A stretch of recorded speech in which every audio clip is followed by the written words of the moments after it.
let me talk about this. I have here the Three of Swords. The Three of Swords indicates, not in this deck though, it basically indicates a separation from another person. Okay, a separation from another person. And once again, I'm just going to read this energy as the way it flows because, you know, pick a side, whichever side you fall on, most likely the partner is on the other side.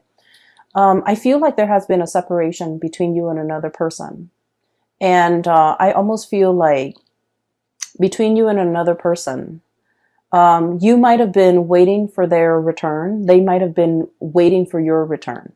So I feel like it was a situation where there was a falling out and it happened so fast and it's like turning on a dime. Okay. Like that, those rough guys in the saloon, they grabbed this woman by the wrist and she wasn't having it. And little did they know, it's like she wasn't playing around, you know?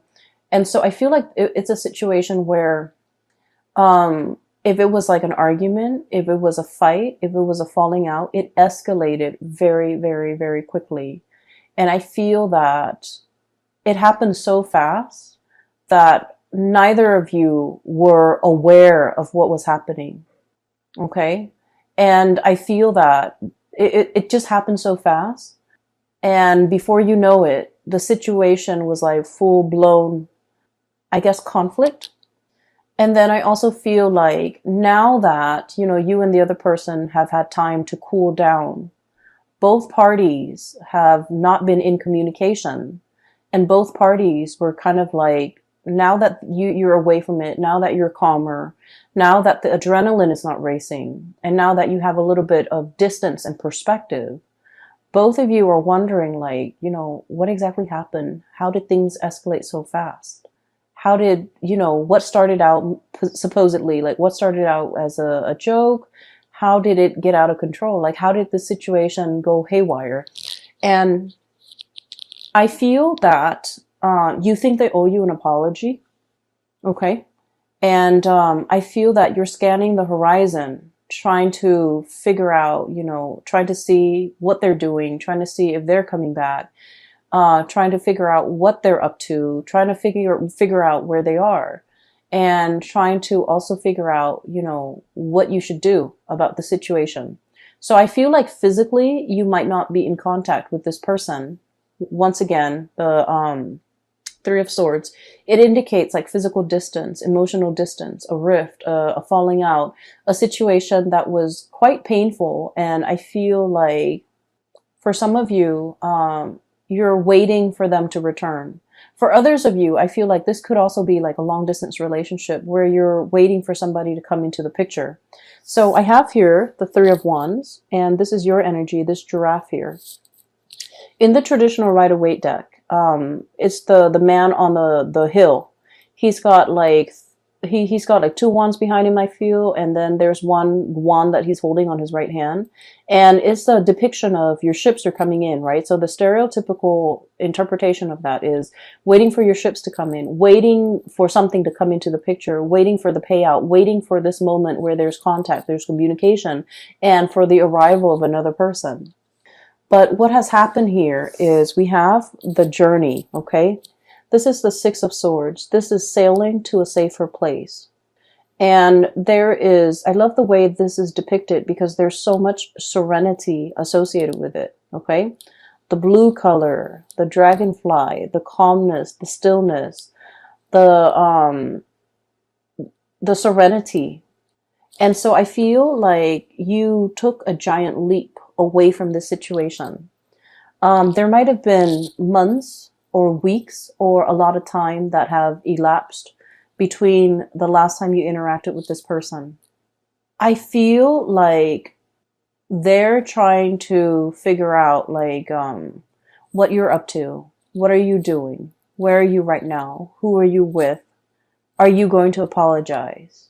What should they say to you? I feel those things. I feel those emotions coming in for them from their end. They're showing up here as the High Priestess. And I have here intuition and sacred knowledge. Okay? So I feel like there's still a very strong emotional connection between the two of you. And I feel like they're wondering, what you're up to. So I feel like there was a situation here that happened really, really fast. And before you know it, it was like full blown conflict. And I feel a lot of it might have been ideological differences. Okay. Differences over upbringing, differences over belief system, differences over, I feel for some of you, political affiliation. Um, I'm also, it's a hot, contentious topic here in the United States, but I do feel the words are coming out.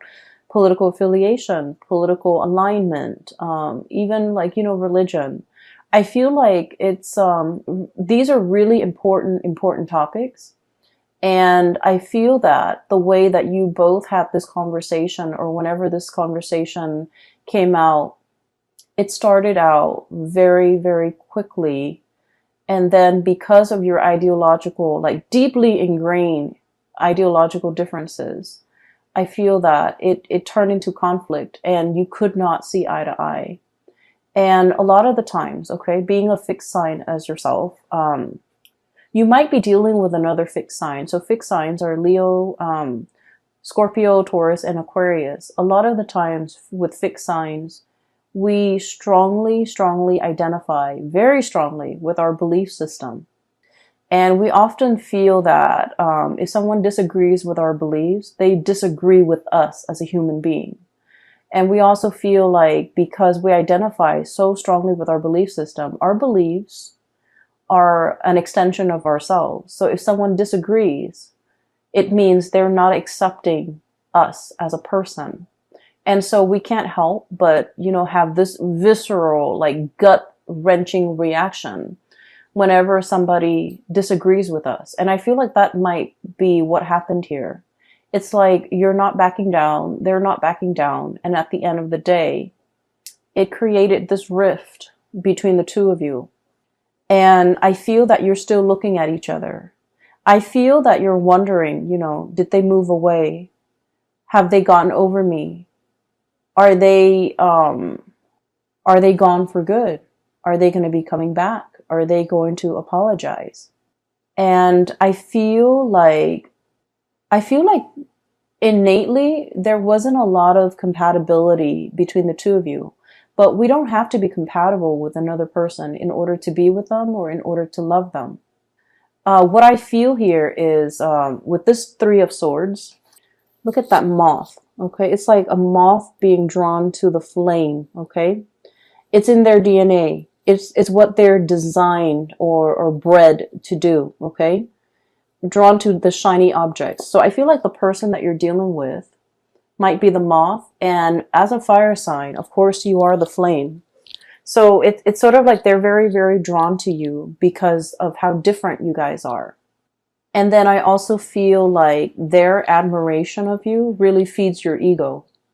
You like the way they looked at you. You like to be seen with this person.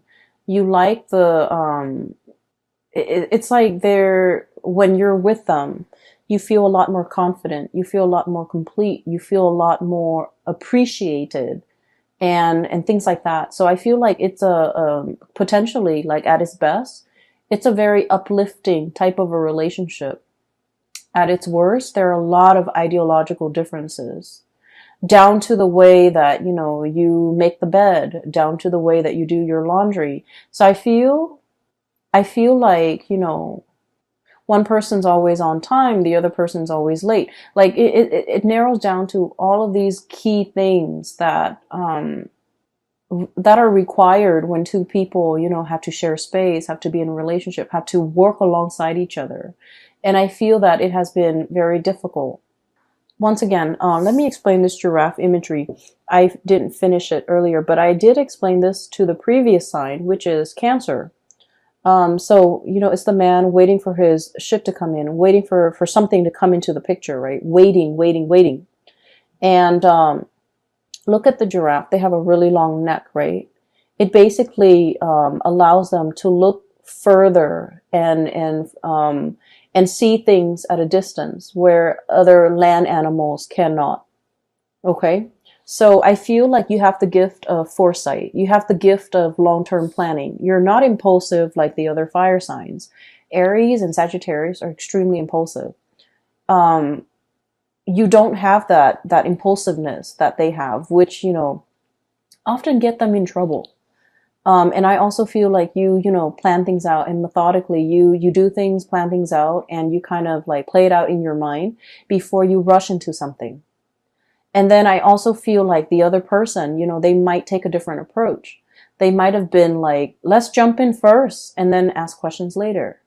I feel like the other person also, they pride themselves on their intelligence. Okay. When they believe something and you attack their beliefs, they see it as an attack on their intelligence. When they choose a course of action, I feel like they are very adamant about, sticking to it. And then when you poke holes in their theories, or if you tell them, oh, here is a potential pitfall, I feel like rather than accepting that as, oh, warnings, I feel like they take offense. And then I also feel like they think that you're undermining their intelligence. So I feel like there are a lot of ego conflict here in this situation. But I feel like, with this giraffe imagery, I feel that you have the gift of insight and foresight. And as a result of that, I'm sensing that you're scanning the horizon and you're looking to see where this person is and whether or not they're coming back. And I feel that one of the main things that you have been thinking about is, did they move away from me? Have they forgotten me? Did they leave me behind? And then I also feel like maybe there has been a lot of, breakups and makeup and breakups and makeups and just this cyclical pattern. You're wondering as well, oh, they'll be back. They'll be back. Maybe one day they'll come back. And so I don't feel like it's over. Okay. So this happened in the past. Let's talk about the present situation. There is a diminishing here in the rift, the distance, the conflict. So I feel like this person is definitely making a comeback for the month of February. We have here the Ten of Swords, and thank God it's de-escalating, and then the Nine of Swords. And both of these cards are not, pretty cards to get. But I feel like there's a situation that is getting better and better with time. Okay. I just want to say, Leos, and you know where you stand in this, or you could be cross-watching for a Leo person, and wherever you're coming from, I would say, if you feel like, this resonates with you, one of the easiest segue into to communicating again with that person, or to break the ice with the other person, is simply, send a text message or an email or whatever, however you communicate, and just tell the other person, just because I disagree with you, it doesn't mean I'm attacking you. So I please don't take it personally. Or, even saying like, I know we don't agree on a lot of things, but we can't let a disagreement, an ideological disagreement, get in the way of our friendship, get in the way of our relationship. Whatever it is, I feel like that would go a long way to kind of like bridge the distance, mend that rift, and break the ice between you and the other person. Okay, so I hope that's helpful for somebody out there. So there is a de-escalation here of conflict. The emotional rift is being bridged between you and the person. Okay, you're still very much on guard about each other. So we have here Ten of Swords. This is a snake, right? And snakes, they're very good about self-preservation, right? And they scan their environment. They have very good situational awareness. They also have very, very good senses. And then I also feel like, if they feel threatened, they can very quietly slither away. Okay. And then also the other person we have here, the Nine of Swords. This is a porcupine with quills, with things that, you know, um, with things that they have covering them, around them, for self-defense. Okay, so I feel like both parties are still very much like on the defense about one another.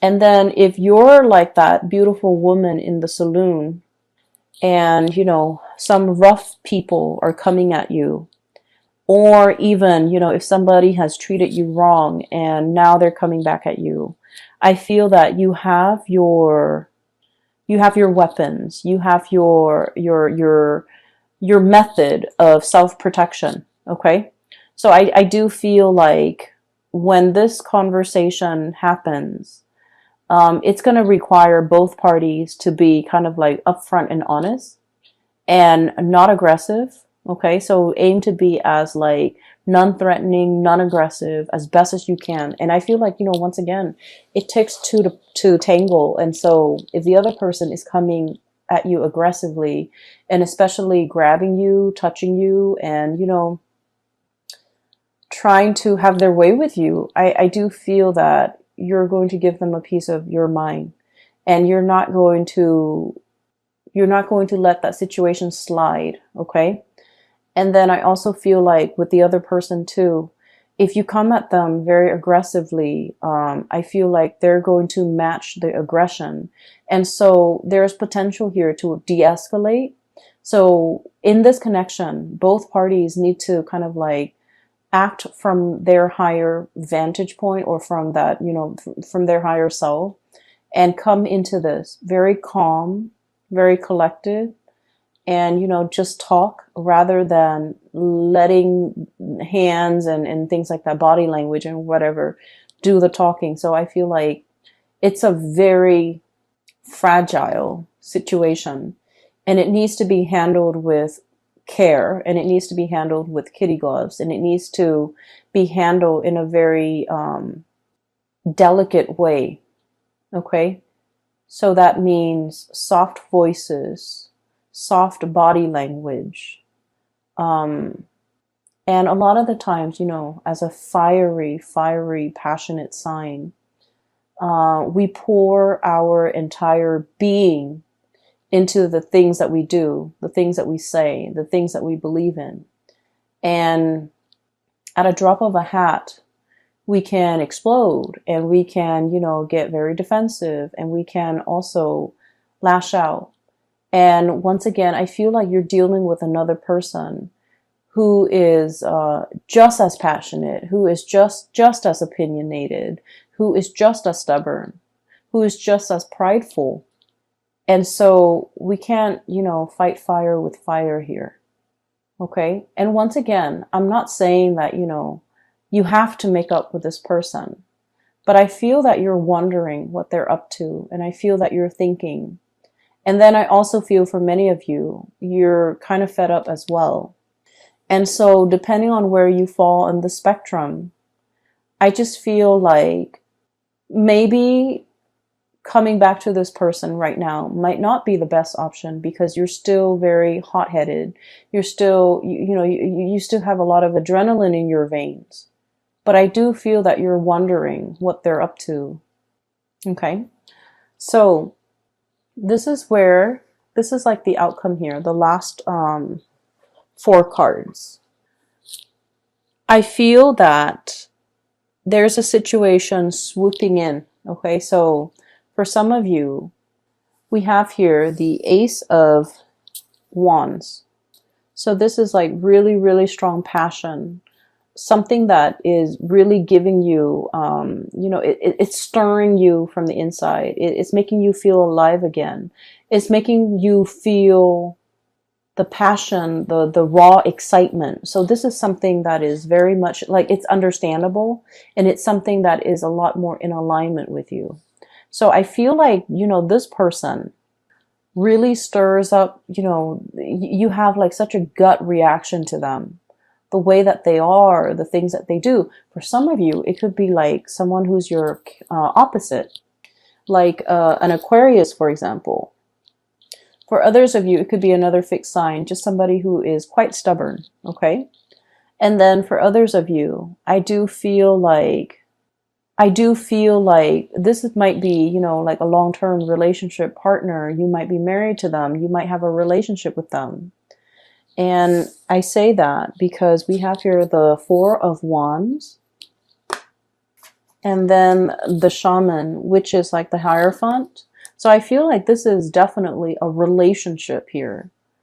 Or like a situation where you're living together, hence you're interacting on such a regular basis.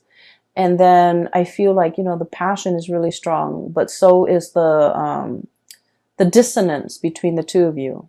There's great passion, there's great chemistry, there is also great lack of compatibility. And so this relationship requires a lot more work, okay? It requires a lot more vulnerability, I would say. Vulnerability is how we are able to counteract the ego, the amped up ego energy displayed in, the spread.